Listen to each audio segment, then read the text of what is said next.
YouTuber ప్రపంచ యాత్రికుడు అన్వేష్ పై case నమోదైంది. అన్వేష్ పై సుమోటోగా పోలీసులు కేసు నమోదు చేసినట్టుగా తెలుస్తోంది. హైదరాబాద్ సైబర్ క్రైమ్ పోలీసులు ఈ కేసు నమోదు చేసినట్టుగా తెలుస్తోంది. అక్రమ బెట్టింగ్ యాప్ల గురించి అన్వేష్ పోరాటం చేస్తున్నాడు. బెట్టింగ్ యాప్లకు వ్యతిరేకంగా అన్వేష్ వీడియోలు చేస్తూ ఉన్నాడు. ఈ సమయంలో కొన్ని బెట్టింగ్ యాప్స్ గురించి తెలంగాణ ప్రభుత్వ ఉద్యోగులు హైయర్ అఫీషియల్స్ గురించి కొన్ని వ్యాఖ్యలు చేశాడు. అక్రమ బెట్టింగ్ యాప్లు ప్రమోట్ చేస్తున్న వారిపై అన్వేష్ వీడియోలు చేస్తున్నాడు.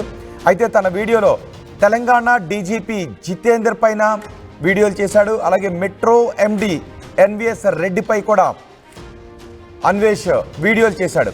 మాజీ సీఎస్ శాంతికుమారి, ఐఏఎస్లో దానకిషోర్, వికాస్ రాజ్ పై కూడా ఆరోపణలు చేశారు. 300 కోట్ల అక్రమాలకు పాల్పడ్డారు అని అన్వేష్ ఆరోపించారు. ఆ తర్వాత మళ్ళీ Anvesh game of chance, game of skill, ఈ రకమైన గేమ్స్ ఉంటాయి అంటూ మళ్ళీ కొన్ని వీడియోస్ కూడా చేస్తున్నటువంటి సందర్భం కనిపిస్తోంది.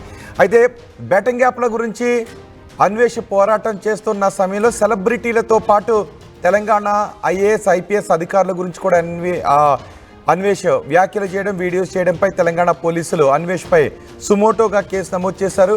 డిజిటల్ ఫార్మాట్లో అన్వేష్కి నోటీసులు కూడా పంపించే అవకాశం ఉన్నట్టుగా తెలుస్తోంది.